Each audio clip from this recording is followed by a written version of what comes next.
All right, so we're going to recap just every kind of game, just a snapshot of kind of everything that kind of went down tonight in college football. Let's talk about TCU. I mean, that was an outstanding win because they're doing it in a multitude of ways. You think TCU is just all offense, the way that they played against Oklahoma, the way that they played against Oklahoma State. But this team, I mean, they even beat Kansas State at home. But this team is just finding ways to just to win games. And their defense was incredible tonight. Texas couldn't run it at all. And Quinn Ewers doesn't really possess. I mean, his arm is all right. But I said like he kind of plays like the Derek Carr of college football where he can make a couple of wild throws, but he's slow in the pocket. And he, he's just not seeing things that quickly, and it just looks lackadaisical and slow. And that offense is just, Texas even looks slow. And even when TCU hit that long run, like the team speed of Texas, even secondary-wise, they're just looking kind of slow. And that was a terrible performance by Texas. I'm very surprised that the University of Texas beat Kansas State, especially when Kansas State stomped Oklahoma State, and then Kansas State stomped Baylor 31-3. That was an impeccable performance by Kansas State tonight. 31-3. They kicked the crap out of Baylor. Will Howard, the quarterback of the future there, taking over in the Big 12, and just had a tremendous game with 3 touchdown passes. Deuce Vaughn and the defense, they played a perfect game again, Kansas State. And they are taking this program, Kansas State, to a new level with Chris Kleiman there. You look at their losses, Tulane actually ends up being a tremendous team that's ranked inside the top 15. Then they lose to Texas. And whatever game did Kansas State lose? They survived Iowa State. They beat Oklahoma. I'm trying to recall. They lost to Texas, Tulane, and TCU. Yeah, but that TCU game, they played well on the road. And then even in Texas, but they played well offensively. But Will Howard, they're getting it going offensively. And in the trenches, they put it all together. And Blake Shapen and Baylor, Baylor's just had so many weird games. I think West Virginia, they lost on a Thursday night. BYU, they also lost. They are electing to start Shapen, but their passing game, I mean, it's really a one-dimensional kind of running team. And I know the bar set so high for Baylor, but they're not really taking their program and ascending. I mean, they're all the way up here, so it's so tough. So now they're kind of right here. And if you're going to win a Sugar Bowl and win a conference championship, the only place to go from there is like freaking to the college football playoff and freaking to the doorstep of a title and be on the level of Georgia, be on the level of Alabama, be on the level of the true powers of college football. But they're kind of right at that second table. And I'll say that they're still there because, they play in a tough Big 12. But the Big 12 is always a fun league.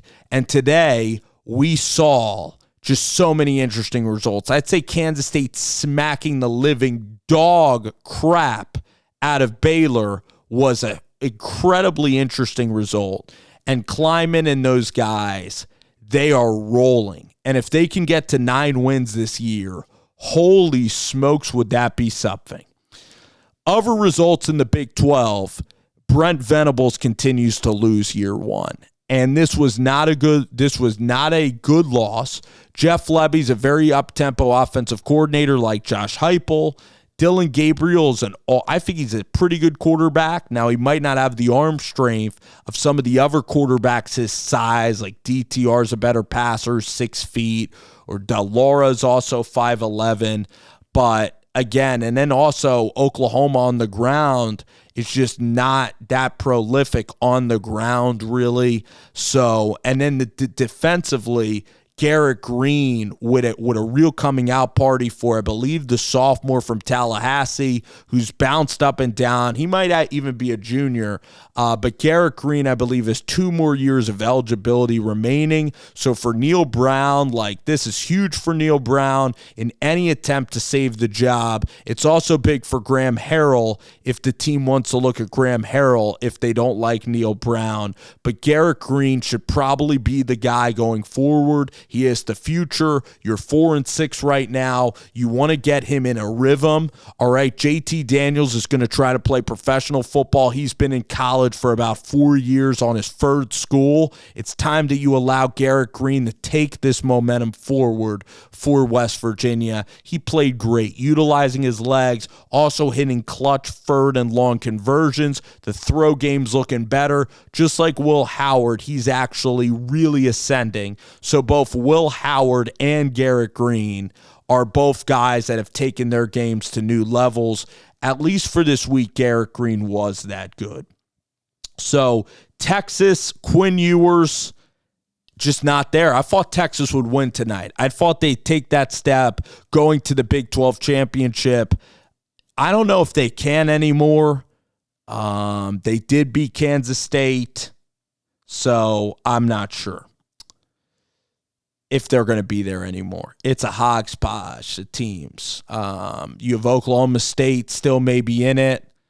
Kansas. I think Kansas State is probably, has a great opportunity to meet TCU. What a final that would be without Oklahoma and Texas in Dallas. NC State loses. ACC is just so average. Virginia Tech's offense, Tyler Bowen's a young offensive coordinator. I'm not sure that he's going to be calling plays next year for Virginia Tech. That was a brutal, brutal game. Their offense is brutal. But and then also, are you going to get in elite recruits in Blacksburg defensively? Because you want to play great defense under Brent Pry. So for Brent Pry, this is incredibly important for him to get a good recruiting class and for him to at least make a bowl game next year. But I'd give Brent Pry more time. Jimbo Fisher loses again. It's embarrassing. The quarterback play, the offense is just a slow, embarrassing scheme. He's not going to be fired, but he's a very stubborn guy. Maybe he does, but I've heard that the buyout is just too crazy. He's going to get one more season. Good win for Cadillac Williams. If Cadillac Williams can beat Alabama, then it'll be interesting to see if he will be really, on John Cohen's list for head coach. He's only been an interim for a little bit. He's still a very young coach at 41, but it's great that he's getting this experience and this exposure. He's an awesome ambassador for Auburn football, having played there, and Cadillac's doing a terrific, terrific job. Ole Miss, Alabama. Alabama just not as dominant. On the ground, they got beat up by Ole Miss. But again, Bryce Young makes plays when you need him to. Ole Miss driving the ball, running the football on the final drive. Inexplicably on first down, they decide to throw the ball, and it's incomplete. And then they take a sack. Because in that situation, they're down by 6. They're driving the football down the field. You don't want to give Bryce Young too much time, so you keep the ball on the ground. You show a lot of poise, Jackson Dart, and you keep the ball on the ground and you snap it, with 10 seconds left on that clock and make Alabama utilize their timeouts. And for Ole Miss, Judkins was really running the ball effectively, and that was just terrible play calling and execution down the stretch. Ole Miss could have won this game by 1 point.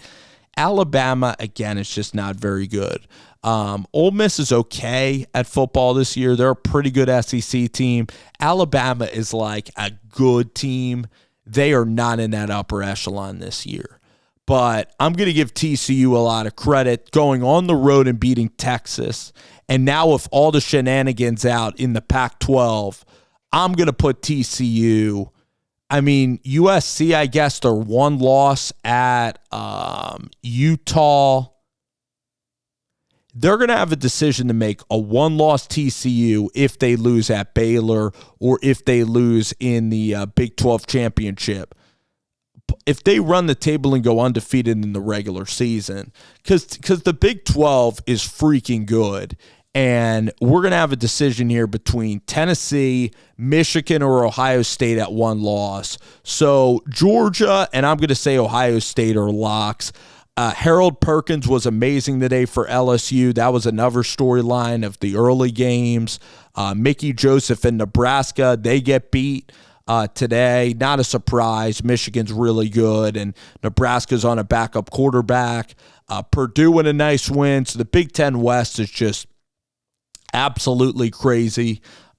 Arizona with a big-time win. Again, DeLaura's playing great, and you get DeLaura for another 2 years. You get some wide receivers there. That can be an 8 or 9 win. That could be, you can have a really special actual season with Jed Fish. He's done better than I anticipated. He's calling plays better. And for Arizona, he's actually bringing good scheme, good innovation there to Arizona, better than I would have ever thought. So credit to Jed Fish and Jaden DeLaura tonight.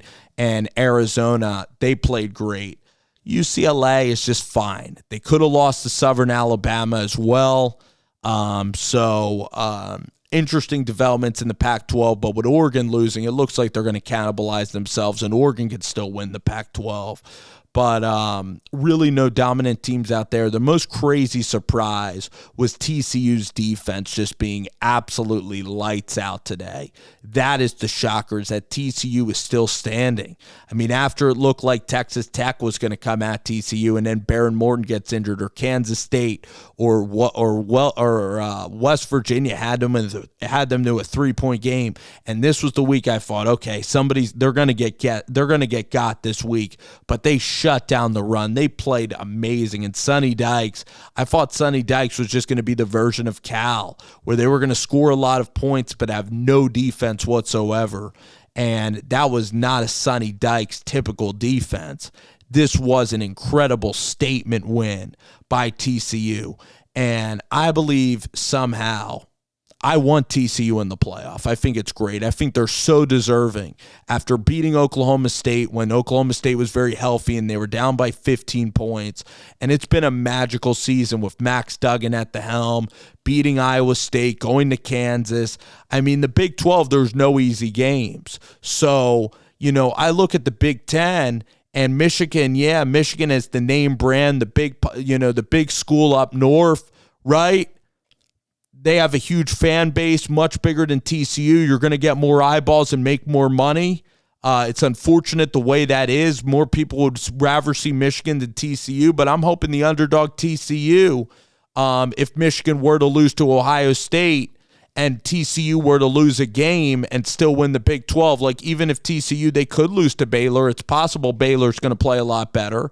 Noon game, something like that, playing spoiler. Or TCU runs the table, goes 12-0, and then they play Will Howard and they lose by like a little bit because they're playing in the Big 12 championship game, and you have Michigan and Tennessee sitting on their asses, not playing any football, and they get penalized for that. I just think TCU's been too damn good. And I believe Iowa State's coming in last week in Fort Worth. They have a real shot to do this thing now. I thought that against Bijan Robinson, against a Texas team that was able to get some tremendous victories, they were able to beat Oklahoma, but they did it in such convincing fashion. And when Texas looks good, they just look so good. They beat Iowa State.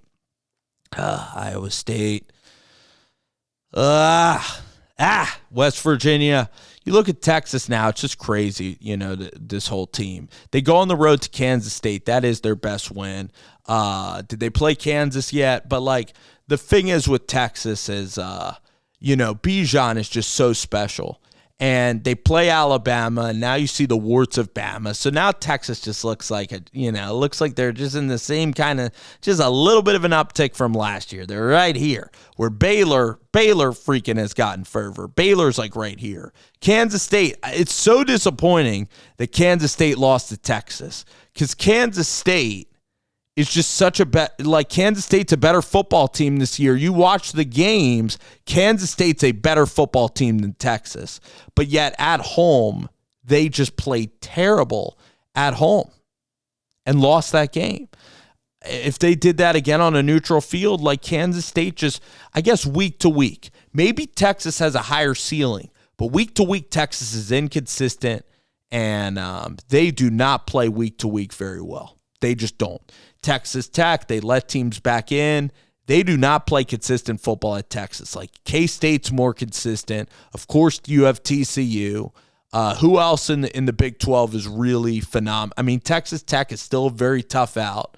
I think Joey McGuire's doing a nice job there, really, in year one. Like, they're fighting every single game. Like, they're a fun team to watch every single week, Texas Tech. But this is a college football whip around where we go all around the country and describe kind of what we are seeing in college football. Of course, Liberty today lost, big letdown spot. Southern Miss loses to a backup in Coastal, but Coastal is still a great program. But Trey Lowe has a big game, throws for 250. I'm excited to see the rest of that. We covered Oregon earlier. You can watch that. That's a separate video. Oregon losing to Washington, which sets the Pac-12 ablaze again. So again, college football playoff, we have Georgia. We have Ohio State, who's going to be favored over Michigan. All right, so those two teams are pretty much locks. Harold Perkins is great, but I don't see LSU beating Georgia. Now TCU really has an opening spot. TCU replaces Oregon right now. And can TCU do the unthinkable and go undefeated and capture that third spot? And then the University of Tennessee crushing Missouri. Tennessee's an easy 4. They beat Alabama. They went to LSU and won that game. Those are the two best wins. That Kentucky win looks less good now. But Florida, that's another game. Florida beating South Carolina. So Billy Napier looking great and Florida really struggling. But let me just tell you guys this. What a win. Tennessee looks like the team. They have better resume than Michigan. So it could be TCU 3 if they run table than Tennessee and Michigan on the out. So that's that, guys. But Michigan could beat Ohio State and change it all. That's college football all around the country.